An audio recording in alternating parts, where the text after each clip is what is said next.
Hi, I'm Todd Phillips, director of Joker, and today we're going to do a couple scene breakdown from the opening of the movie. Let's get it. Yo, what's up with these shoes, bro? Nice outfit. You're gonna be a clown, at least you can be a good one. You know that,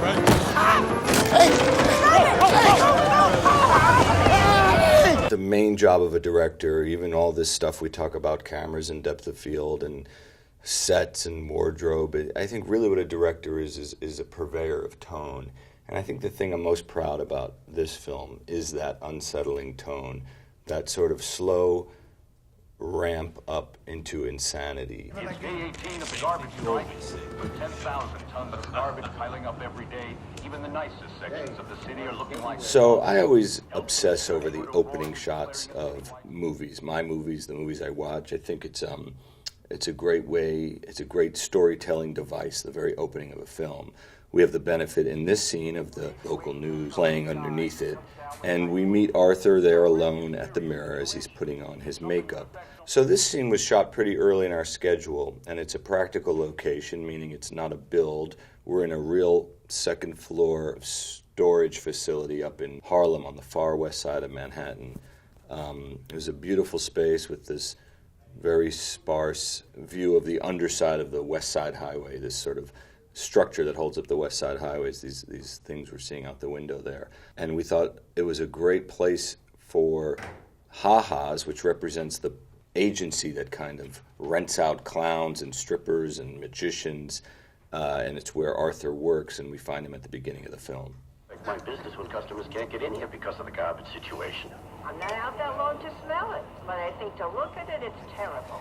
Everything in the movie is meant to be unsettling. So anytime we kind of move the camera intentionally like this, it was always to give off this kind of unsettling vibe of this guy who's pretty much separated from everybody else. Even in this locker room space, you hear the voices of 4 or 5 guys over here playing cards and talking about whatever, and Arthur's here alone, kind of not part of the group, figuring out how to keep a smile on his face. You know, one of the themes in the film is smile, and the idea of putting on a happy face. His mother told him that he was born to bring joy and laughter into the world, and it's something that Arthur wrestles with throughout the movie. So in this scene, we find him as he's literally pulling up his mouth and putting down his mouth, sort of fighting the comedy tragedy that is his life. It was really important to me and Lawrence Sher, my cinematographer, that the movie have a handmade feel. We wanted it to feel, we thought that would lend itself to the intimacy that we're trying to get with this character study of Arthur. So you'll see in this scene, you can feel there's an operator there, and that's all really intentional. And we also love these kind of extreme close-ups on Arthur.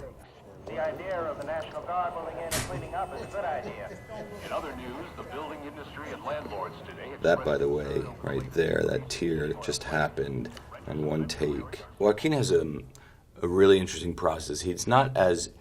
a lot of people always assume Joaquin would be a method actor, and that people use that term loosely, but where he's lost in the part. The beautiful thing about Joaquin is we were shooting this movie, and we spent half the time just laughing off set, having a good time, but he's so amazing that he's able to then sit down, action gets called, and we do this slow push-in. And if I think I remember it right, in this particular scene, I was playing the score for him in the room, because we had Hildur Gudanitor, who is our composer. I had her write music before we shot the movie, which isn't done very often, and she wrote it based on the screenplay. And I wanted that because I wanted the music to really affect and infect the set in a way, really kind of even the camera operators, the set dressers, the wardrobe, everybody to feel this music. And if I remember correctly, we were playing her score when we were shooting this, and all of a sudden Joaquin is struggling with Arthur's smile and his frown and figuring out again if his life is a comedy or a tragedy. This little tear appears, and we just had the scene, and we moved on.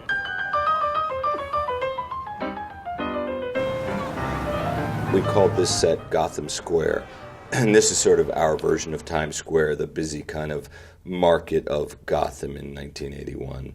And this is interesting because we shot this in Newark, New Jersey, and here's Arthur down there, this little clown in this big, imposing world.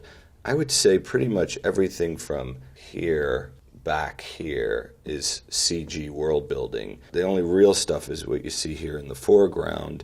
We put up, things like that. We built this theater, changed it into a porn theater of this time. Practically, we did all that. But yeah, all this deep background stuff, even those cars and the buildings, that's all put in later in post. I always think this shot is particularly beautiful and helps in just setting the stage of Arthur's world.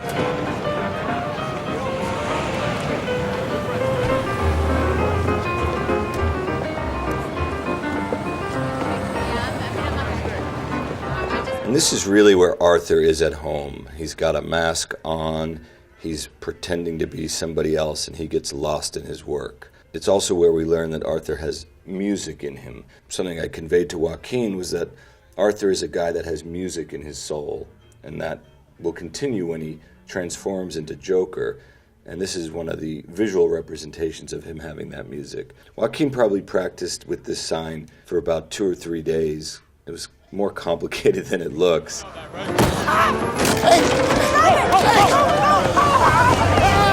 And then the other complicated thing is running in these giant clown shoes. Like every movie, we spoke a lot about every element of the movie. And Mark Bridges, who's a fantastic costume designer, designed all the wardrobe in the movie. And we spoke about this particular outfit for Arthur a lot. And also these shoes and how big can these shoes be for him to run through the streets of Gotham, and how big can this sign be for him to actually pull off being able to do this, like one of those sign guys you see on the street. And his costume is inspired a little bit by Charlie Chaplin. There's a grace to Arthur that if he would just let go and take off the mask, he would find. And that's kind of what happens when he becomes Joker, ironically. It's Arthur taking off the mask, even though he's putting on white face paint and dyeing his hair green. Let's go!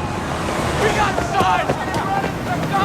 Stop them! Go! One of the complicated things about doing a period film is actually all these picture cars. All these cars have to be of the time. We basically had to take over this whole street in Newark. So this is what I mean. This is a big shot, actually, with a ton of real practical picture cars, and it goes pretty deep. And again, I would say probably all that is CG back there. It's world building.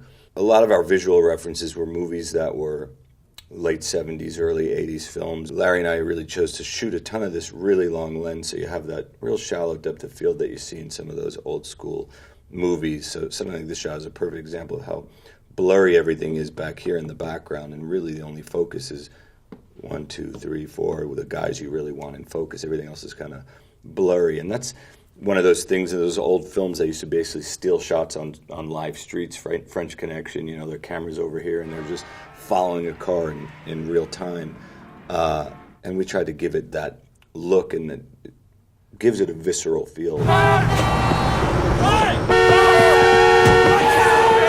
Joaquin is a great stunt double named Steve Izzy. We call him Izzy.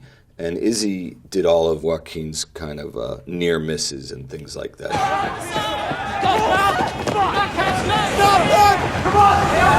I like the scope of this shot. Again, this is all live, done by Mark Friedberg, except weirdly, because I'm obsessive, I didn't like the blank space. So this building's back here, that's all put in because I wanted it to feel really oppressive, and Gotham is always over Arthur, and we just didn't love any kind of blank spaces in the skyline, so to speak.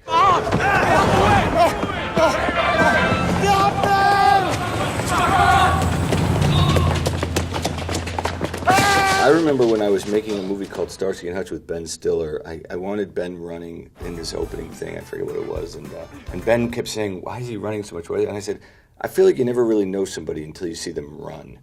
And there's something about Arthur running in the opening that really, the way Joaquin runs, because 99% of this running is Arthur. The only thing really that Izzy did there was that slip. And it's funny because when we tried takes with Izzy running, it just never worked because he just didn't have Arthur's run.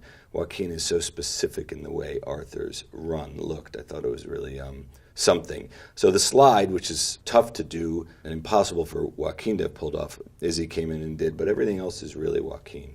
Come on! Beat his ass up. Come on, this guy's weak. He can't do nothing. Hurt him! Beat him up. This shot is very particular because Larry and I felt early on, and we don't do this a lot in the movie, we wanted the frame to feel out of a graphic novel. And we don't do this framing a ton, but this felt like a frame of any kind of graphic novel you would read. And it's not a normal, necessarily movie angle. To me, it feels very graphic novel. That was an important shot for us to get.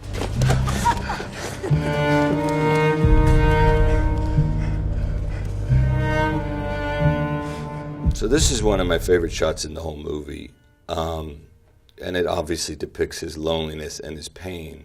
But really the important part of this shot, so first he's trying to reach for the sign, like maybe I could still fix this. And then he rolls over.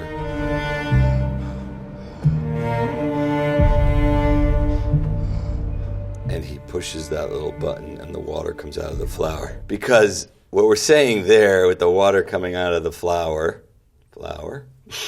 is he's still Joker. He's still there to make people laugh. He's still seeing comedy in this moment of pain. We shot these titles on film and then filmed them out and put them back onto the digital negative. You see this little bleed you get on the edges of the letters, and you see the grain in the letters as the film moves. You see the grain. Because again, we wanted this movie to feel like it could have come out in the summer of 1979. So little details like that, like going back and shooting it on an animation stand, the way they shot film titles in the old days was really important to us. And all the titles were filmed out that way. Joaquin's performance is so nuanced. So as he shifts from Arthur to Joker, it's not like Clark Kent walking into a phone booth and he comes out and he's Superman. This is something that happens over 2 hours. And when you rewatch the film, I think you really get an appreciation for the work that Joaquin did to slowly turn that dial up the whole movie. And I just tried to match it with our directing style. So Joker is that sort of wild stallion running without a rider. Does that make sense?